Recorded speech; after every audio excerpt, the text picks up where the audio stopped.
Have you ever thought about where your produce comes from? Most grocery chains receive produce from various local and national farmers. In fact, there are about 3.4 million farmers in the United States today.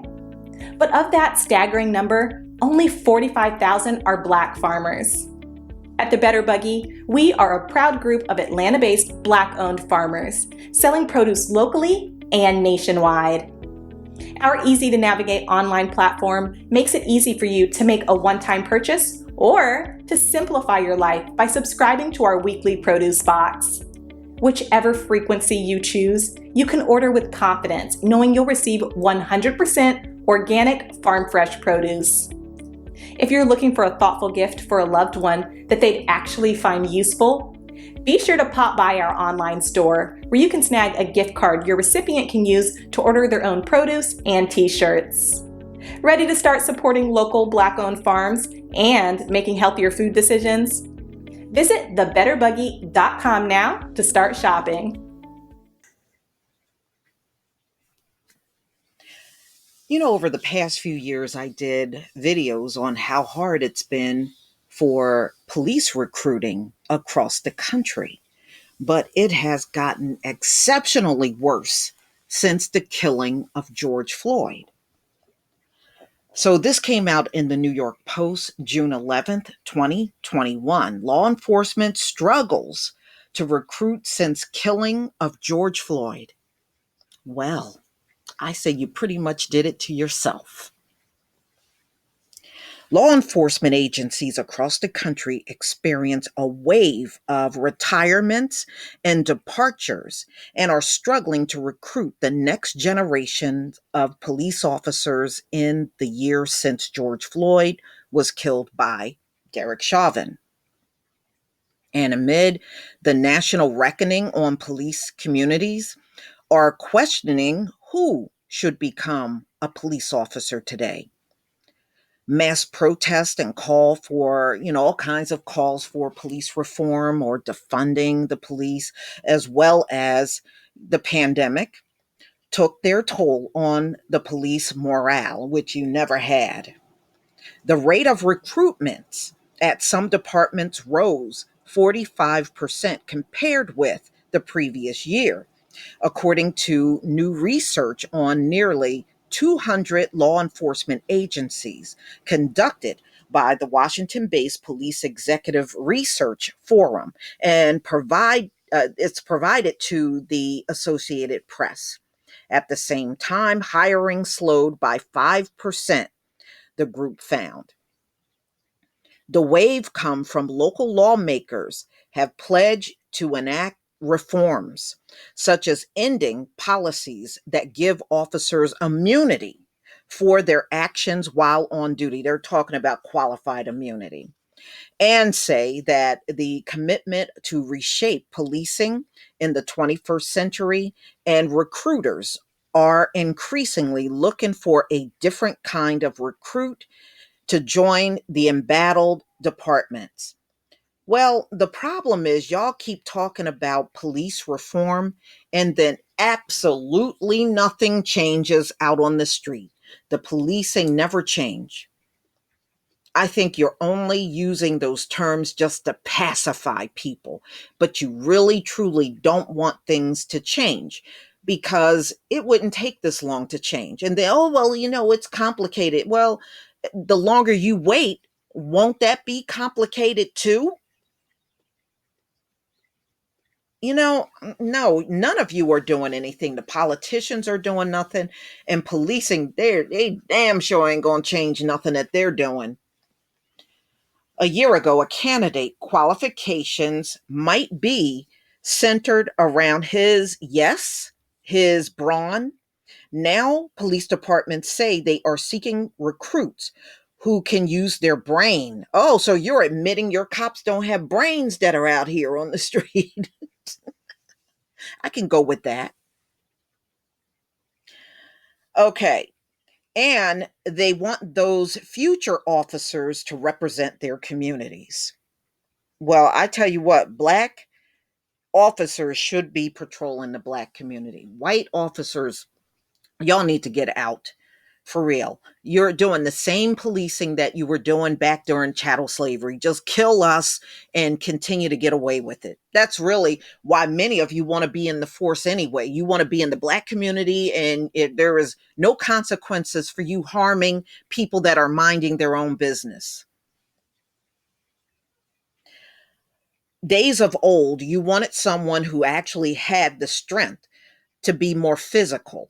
Atlanta Police Chief Rodney Bryan said, "Today's police officers that's what we're looking for, but we're looking for someone who actually relate to the community, but also think like the community thinks." So y'all not looking for the crazy cop with a gun and a badge? Because that's virtually what you got all around this country. Bunch of crazy dudes that got and they got a deep hatred for Black people. That's what you got all across this country. But the climate today, coupled with increases in crime in some city, is creating what Chuck Wexler, the head of the Police Executive Research Forum, called combustible mixture. It's creating a crisis on the horizon for police chiefs when they look at the resources they need, especially during a period we're seeing an increase in murders and shootings, Wexler said. It's a wake up call. The data from Wexler's organization represents a fraction of more than 18,000 law enforcement agencies nationwide and is not representative of all departments. But it's one of the few efforts to examine police hiring and retention and compare it with the time before George Floyd's killing in Minnesota on May 25th, 2020. Former Officer Derek Chauvin, who pressed his knee on Floyd's neck, we know that was for over 9 minutes while he was handcuffed on the ground, and he's now convicted of murder and awaiting sentencing. Yeah, he's one, but there should be many more in there. He should definitely not be the only one after looking at all these shootings. Researchers heard from 194 police departments last month about their hires, resignations, and retirements between April 1st, 2020 and March 31st, 2021. And the same categories from April 1st, 2019 to March 31st, 2020. By comparison, the changing public attitude on policing is well documented. In the past year, as many as half of American adults believe police violence against the public is very or extremely serious, according to one poll conducted by the AP. It's hard to recruit the very people who see police as an opposition. Yeah, but y'all, this is your fault. You sent these cops out there to act like that. Go out there with this us against them attitude. You did this. And now the very thing you encouraged them to do is the thing that's killing police recruitment. Hey, that's your fault. Okay, this is Linda R. Williams, the president of the National Organization of Black Law Enforcement Executives, who previously worked on recruitment efforts for the Secret Service.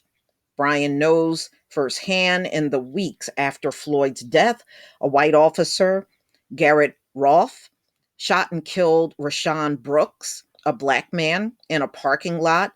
And I remember that was a Wendy's parking lot in Atlanta.